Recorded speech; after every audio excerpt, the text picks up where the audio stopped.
Israeli Prime Minister Benjamin Netanyahu is visiting the White House for talks with President Trump on Iran, as well as Israel's war in Gaza. Now, this is the third visit by Netanyahu to Washington since Trump returned to the White House, but the first since the U.S. joined Israel in striking Iran.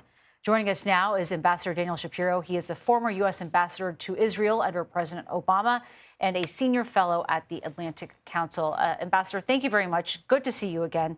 As we jump into all this, can you lay out the relationship between these two leaders?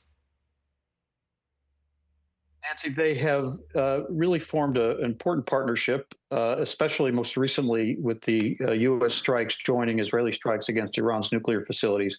And so they come together as partners, but not necessarily with the exact same vision of what to do about ending the war in Gaza. This seems to be President Trump's priority, is to use this visit and parallel talks that are going on in Qatar at the same time to get Israel and Hamas into a 60-day ceasefire, but really, which will release about 10 of the remaining 20 alive hostages that Hamas holds in Gaza, but really to use that 60 days as a pathway into a permanent end to the war. The concern is that the prime minister has not ruled out returning to fighting after those 60 days because he wants to eliminate Hamas and destroy its ability to govern Gaza, a legitimate goal after Hamas's October 7th attacks. But it runs the risk of really extending this war out for an indefinite future. When Israel, the Israeli people, the Palestinian people, and really the region, which has the opportunity to do some very new and different things, needs this war to be over, needs these hostages home, needs relief to get into the Palestinians of Gaza. And so I think that's what they're going to try to get on the same page on this week. And Ambassador, as we mentioned, Netanyahu's last visit came as President Trump was still advocating for talks with Iran instead of a strike. Of course, we are now facing the aftermath of Israel's 12-day attack, as well as the U.S. striking Iran's nuclear facilities. So what is next in the diplomatic efforts between these nations and Iran? Iran has had its nuclear facilities badly damaged by the Israeli and U.S. strikes. That's very clear.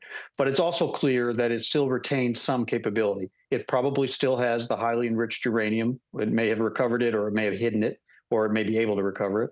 It probably still has the ability at some time to build an enrichment facility to further enrich that to weapons grade.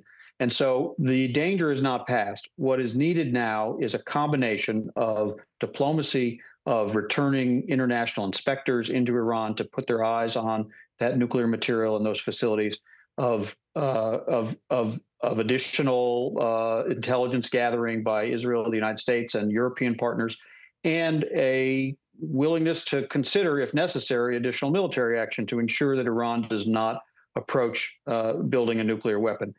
So there's still work to do. It needs to be coordinated between the United States, Israel, European partners, the international community, and to get Iran to the table. It sounds like there are talks scheduled for Europe next week. And that's where that diplomacy has to begin, backed by all those other factors.